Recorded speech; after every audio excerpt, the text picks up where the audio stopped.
예, 2022 스마트 제조 대전망 온라인 컨퍼런스의 마지막 세션이죠. 예, 스마트 제어 시스템 세션 진행해 보도록 하겠습니다. 이번 세션에서는 역시 마찬가지로 스마트 제조 구현을 위한 올바르게 사용하면 혁신을 촉진하고 기업이 경쟁력을 유지할 수 있는 기술, 솔루션 트렌드, 그리고 도입 방법 등을 전문가 분들과 함께 꼼꼼하게 살펴보도록 하겠습니다. 마찬가지로 이제 각 전문가분들이 이제 발표하실 때 궁금한 점들이 있으시면 오른쪽 실시간 채팅창을 통해서 질문 올려주시면 저희가 바로바로 답변해 드리도록 하겠습니다. 설문도 있으니까 설문도 참여해 주시기 부탁드리겠습니다. 네, 그럼 바로 스마트 제어 시스템 세션의 첫 번째 주제 발표를 시작해 보도록 하겠습니다. 첫 번째 주제 발표 연사로 한국 지멘스의 김태호 부장님께서 준비를 하고 계십니다. 발표 주제는 디지털 트윈 기반의 스마트 팩토리라는 주제 발표입니다.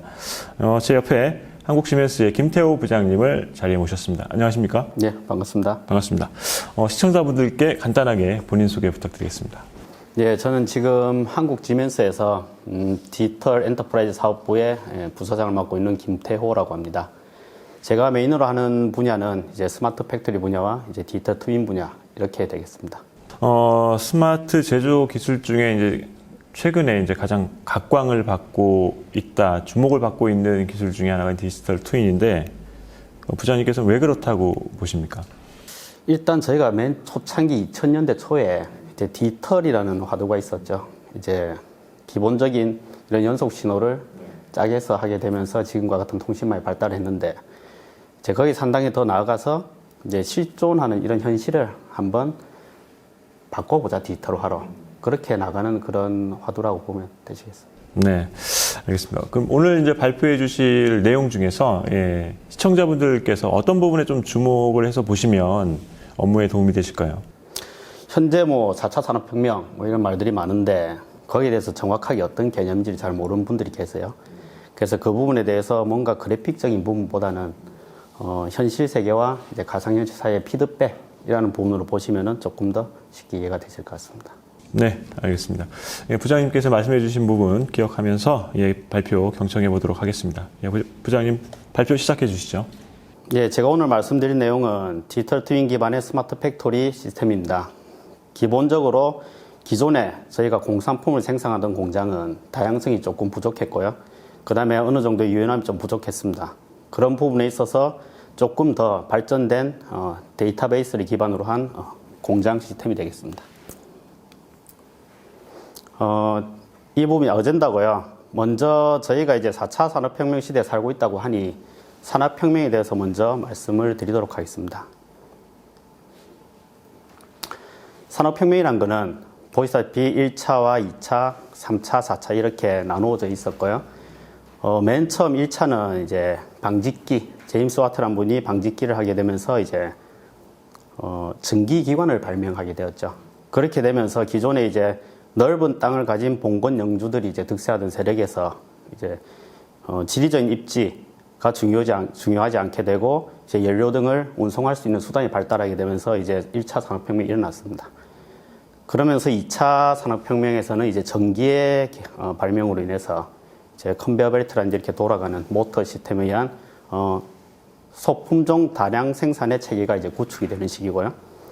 거기서 한 발 더 나가서 3차는 이제 정보와 인터넷망이나 이런 것 때문에 이제 자동화 시스템, 뭐 MES 시스템이 실제로 4차 산업혁명 때 나온 게 아니고 3차 때 나왔다고 보시면 됩니다.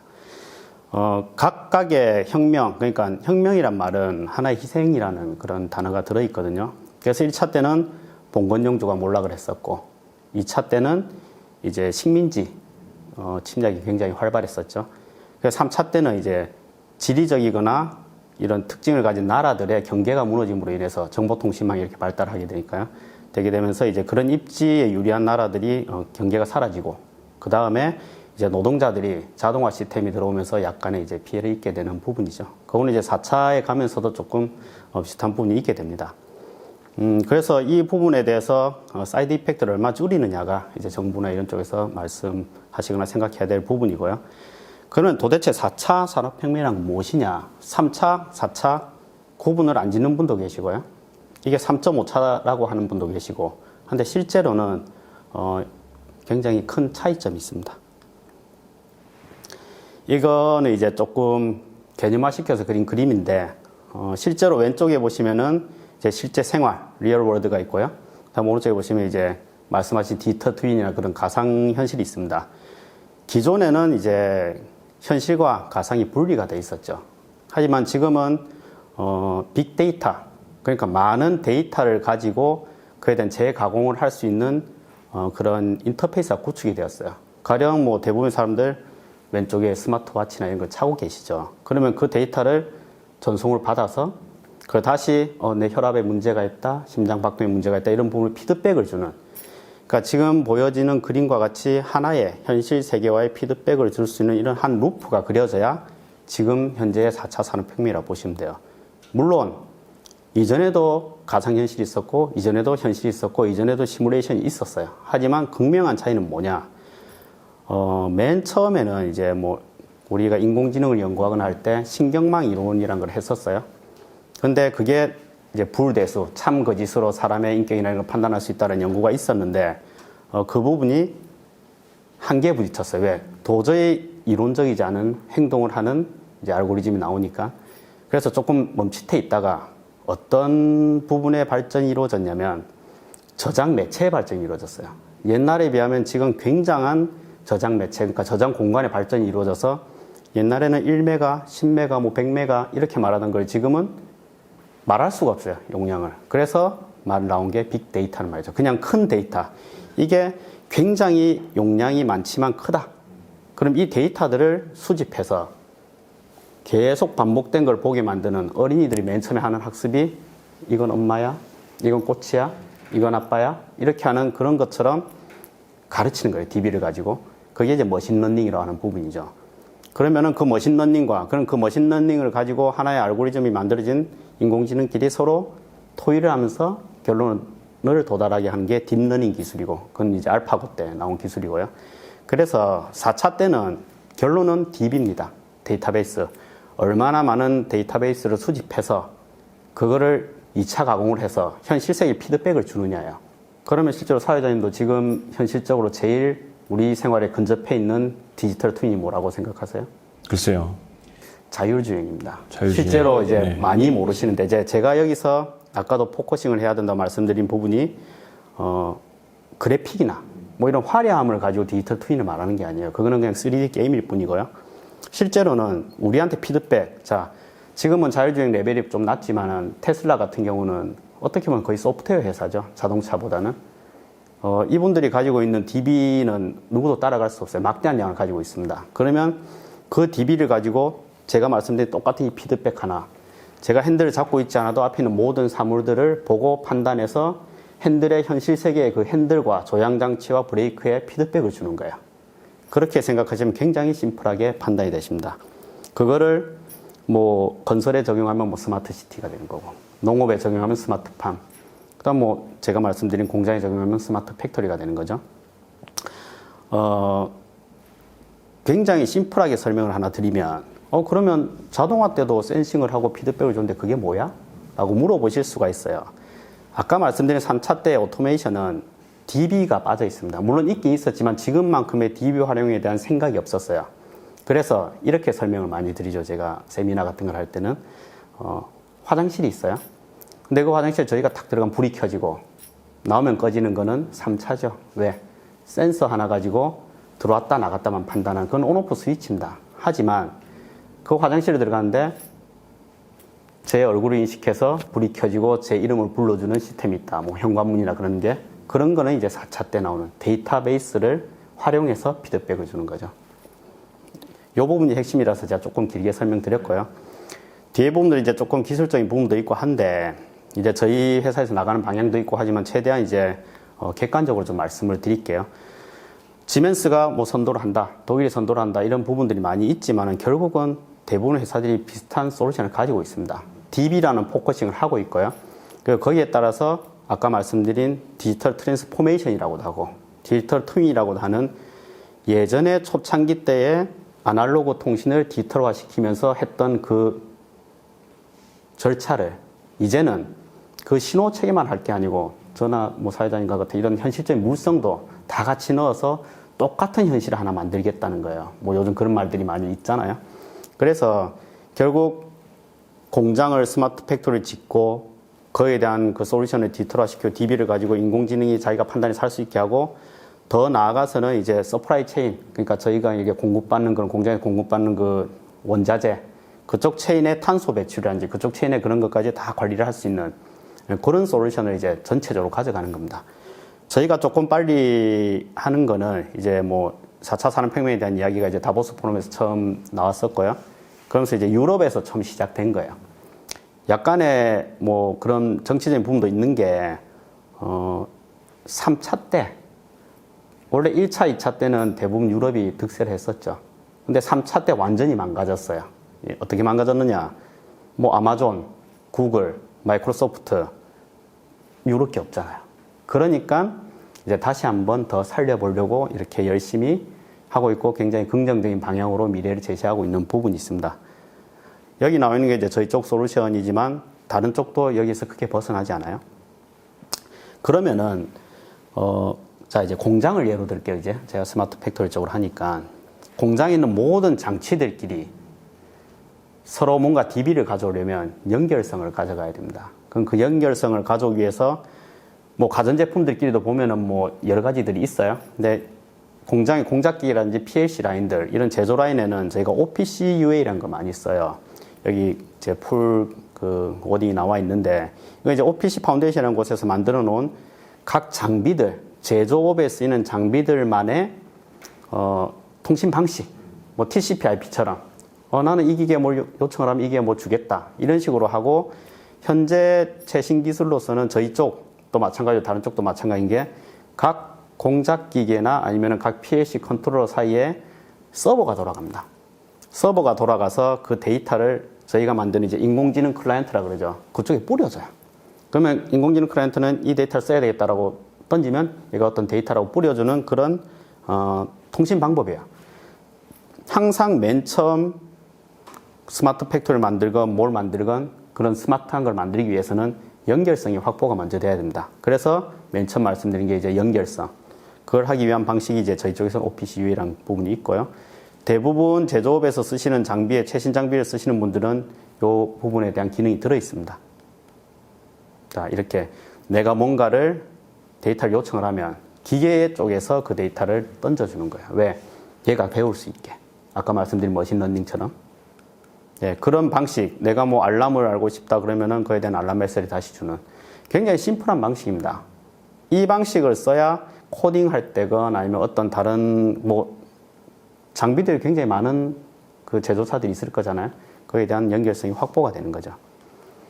아까 그림에서 말씀드린 것처럼 이 연결성이 확보가 되어야 뭐가 수집이 되겠습니까? DB가 수집이 돼요. 그래서 DB를 수집을 해서 이거 이제 어떤 데이터가 나오느냐고요. DB를 수집해서 그걸 2차 가공을 해야 되니 이런 연결성을 가지고 있는 그런 통신 방식이 있는 거고요. 예. 이렇게 저 맨 오른쪽에 있는 화면이 저희 쪽에 컨트롤러의 메인 그 조작 화면입니다. 여기에서 이제 이런 데이터들을 전부 다 뿌려줍니다. 다른 클라이언트에 OPC UA 클라이언트라고 되어 있는 부분은 뭐냐면은 이제 많은 IT, 저희는 IT와 OT를 좀 나눠요. IT는 말씀하신 이제 프로그래밍 쪽, 이런 이 클라이언트 쪽이고, OT는 이제 저희 오퍼레이션 쪽인데, 저희는 이제 OT 쪽에 조금 가깝습니다. 하지만 이제 나머지 IT 솔루션들은 이제 산업화군에 맞춰서 이제 많은 솔루션을 쓰고 있고요. 저희가 한 10몇 년 전부터 소프트웨어 회사를 굉장히 많이 인수를 했어요. 그러면서 저 클라이언트라든지 아니면은 그 요즘 많이 쓰는 클라우드 쪽에 대한 솔루션을 많이 가지고 있습니다. 그래서 이건 예시인데, 이제 저거는 특정 업체에서 만든 이제 그 클라이언트예요. 아까 그 연결성을 확보해서 첫 번째로 그 클라이언트를 하나 만들 수 있는 겁니다. 이 클라이언트들이 DB를 가져오고 그에 대해서 2차적으로 어떻게 할지를 정해주는 역할을 하는 거죠. 흔히 말하면은 이제 저 클라이언트를 발전시켜서 이제 스카다라는 이런 전체 공정을 모니터링하는 시스템까지 가게 되면 이제 공장 자체가 하나의 이제 큰 로봇처럼 스카다 시스템이 두뇌가 되고 나머지 장비들이 그냥 손발이 되는, 그리고 그 두뇌를 가진 그 시스템이 예전으로 말하면 이제 뭐 숙련공 예, 그런 부분이 되는 거죠. 이건 예시고요. 요거 이제 뭐 진단하고 그런 부분이고.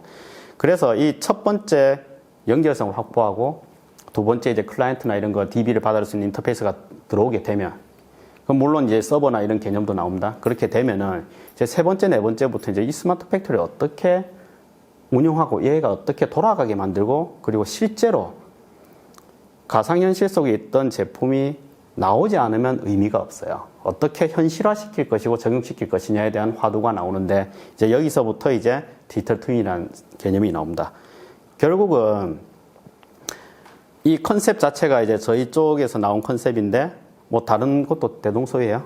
중요한 거는 제품을 디자인할지, 아니면 제품을 어떻게 제작을 할지, 플랜을 짤지, 그 다음에 그 제품을 만들기 어떻게 엔지니어링을 할지, 그 다음에 그 엔지니어링 한 걸 어떻게 실현화시키고, 그 뒤에 유지보수를 할지에 대한 하나의 그 체계예요.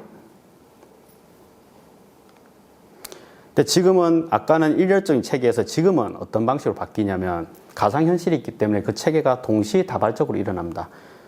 시간의 제약 없고 공간의 제약 없이 그 안에 시뮬레이션 있는 부분에서 설계를 하고 거기에 대해서 실제로 플래닝을 해보고 그리고 실제로 거기서 생산까지 해보는 거예요. 이런 지금 포괄적인 방식의 이런 접근 방식이 저희 쪽에서도 추구하는 부분이고, 이 도식에서 나타나다시피 제조건, 생산이건 그에 대한 모든 것이 동시다발적으로 일어나는 게 보이실 거예요. 그리고 항상 리얼 월드와 디지털 월드, 그러니까 디지털 트윈이 들어가면 무조건 가상현실하고 현실 세계가 연결이 되는 그런 컨셉이 있어야 됩니다. 이게 이제 저희가 어떻게 실제로 셋업을 하느냐의 부분인데, 요거는 이제 공작기계라고 해서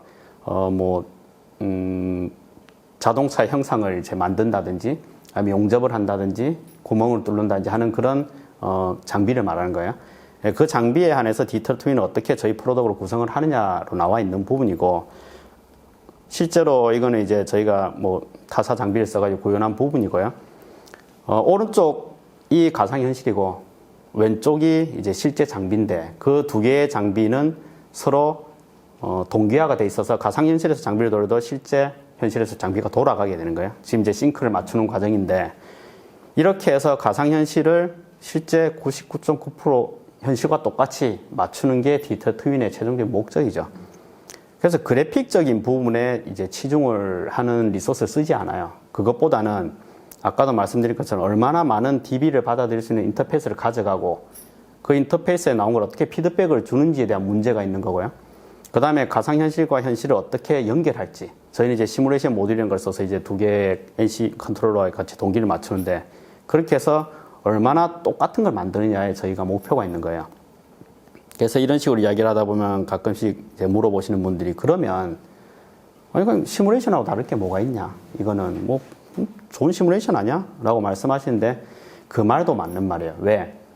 예전의 시뮬레이션은 단순히 신호를 갈아 넣었다 치면, 만약 우리가 하는 설계나 이런 거에 대해서 어떻게 역학적으로 되는지 갈아 넣었다 치면은, 지금 저희 솔루션 이름으로 뭐 메카트로닉스 컨셉 디자인이라 그러는데, 그 안에 동력학적인 부분까지 다 넣을 수 있는 DB의 방이 있는 겁니다. 결국은 DB를 다 때려 넣는 거예요. 무조건. 지금은 얼마나 많은 데이터베이스를 때려 넣어서 그거를 2차 가공을 해서 정말 현실에 맞게 주느냐. 그 부분이지, 와, 저기에 있는 저 공작기계를 굉장히 똑같이 만든다. 그거는 비디오가 더 낫죠. 그런 개념은 아닙니다. 많은 분들이 조금 화려한 걸 좋아하시니까 그래픽이 왜 이렇지라고 하시는 분들도 있어요. 하지만 실제로는 아까 말씀드린 자율주행도 그렇고, 그 다음 지금 제일 많이 발달해 있는 음성인식 기술, 그런 기술들도 전부 다 저희한테 와 있는 그 피드백을 주는 디지털 트윈이라고 보시면 돼요.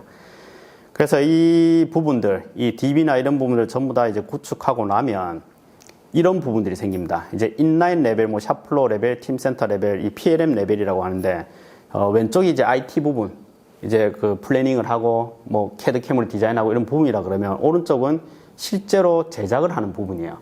보시면 화살표가 전부 다 연결이 되어 있죠.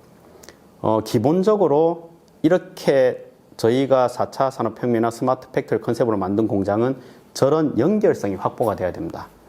샵플로어 레벨에서의 연결성, 그리고 뭐 CAD 캠실이라든지 이런 IT 쪽에서의 연결성, 이게 전부 다 확보가 된 다음에 거기서 나온 모든 DB를 어디로?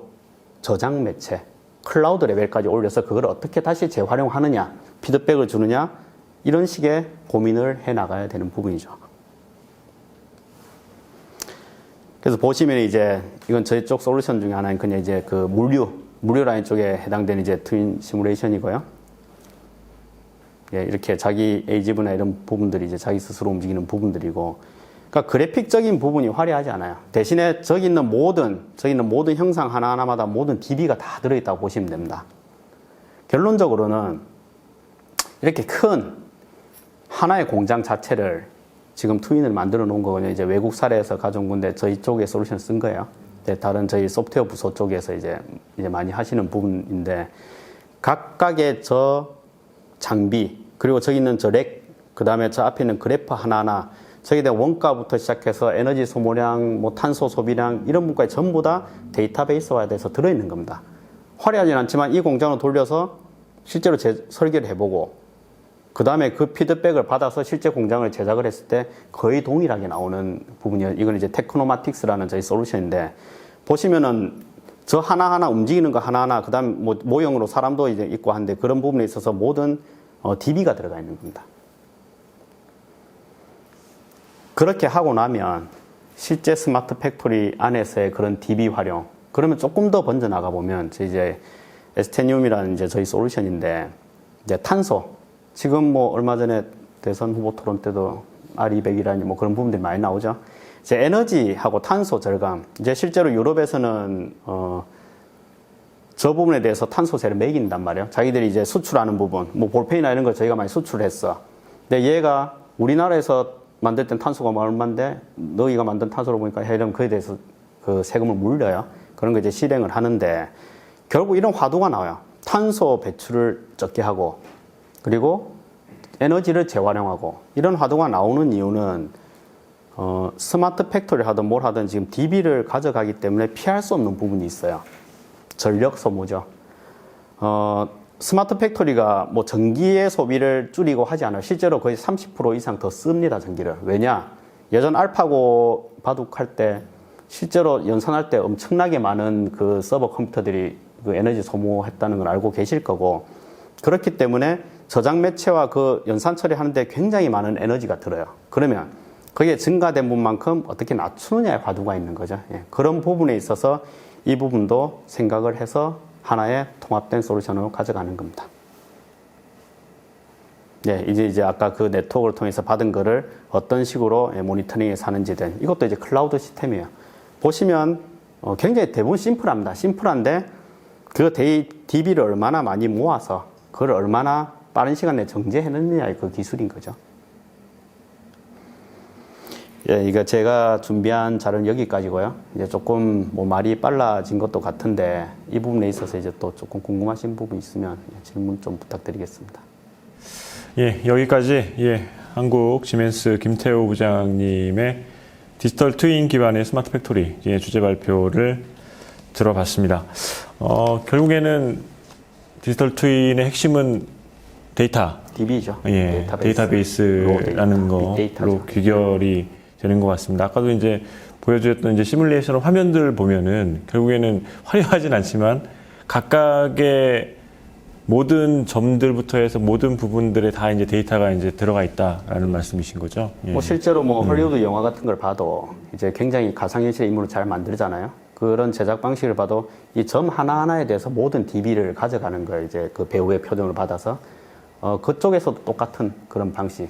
예전에는 그럼 왜 안 됐느냐? 이제 저장 매체의 어느 정도의 그 한계, 그리고 통신 뭐 속도의 한계, 이런 게 있었죠. 근데 그게 점점점 없어지면서, 뭐 말하는 초현실이 그겁니다.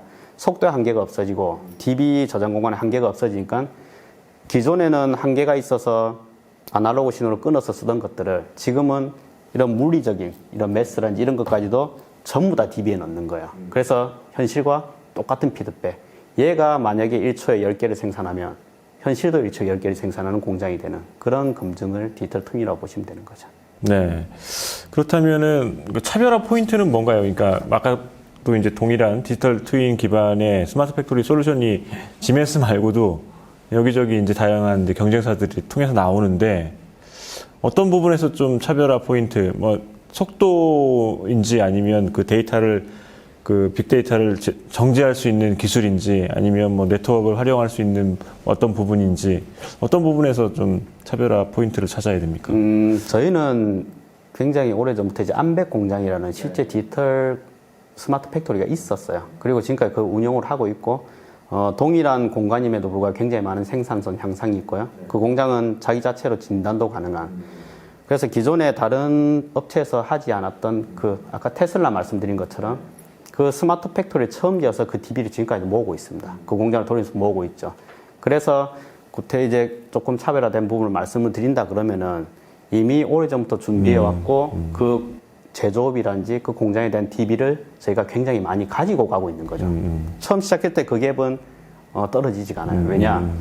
예전에 제가 독일의 그 공작기계 제조하는 공장을 가봤을 때 큰 야적장에 뭐 쇳덩어리도 엄청나게 던져져 있더라고요. 근데 딱지가 붙어 있어요. 뭐 100년 전의 것도 있고. 그게 뭐냐면은 기계 베이스를 구성하는 주물은 자연 변형이 일어나요. 열로 이렇게 한번 이렇게 한 거기 때문에. 그러면 오랫동안 방치할수록 굉장히 좋은 주물이 됩니다. 그러면 그분들은 우리 임진왜란 전부터 그 주물을 가지고 있었던 거라. 그 갭은 좁혀질 수가 없죠. 그런 것처럼 다들 이제 지금 저희 국내 대기업들도 이제 솔루션을 가지고 가기 위해서 DB를 이제 끌어당기고 있는데 실제로 저희가 처음 시작할 때 그 DB를 가져온 것만큼 갭은 가져갈 수가 없죠. 물론 추후에 어느 정도 노멀라이징이 되면 이제 어느 정도 수준까지는 같이 근접하겠지만 아까도 말씀드린 것처럼 거의 비슷한 솔루션과 거의 비슷한 개념이에요. 그럼 먼저 시작해서 얼마나 많이 돌려받느냐의 개념이겠죠. 네, 그렇게 해서 약간의 차이점이 있다고 보시면 될 것 같습니다. 네, 알겠습니다. 예, 한국시멘스의 김태호 부장님의 발표였습니다. 예, 오늘 발표 감사합니다. 네, 감사합니다.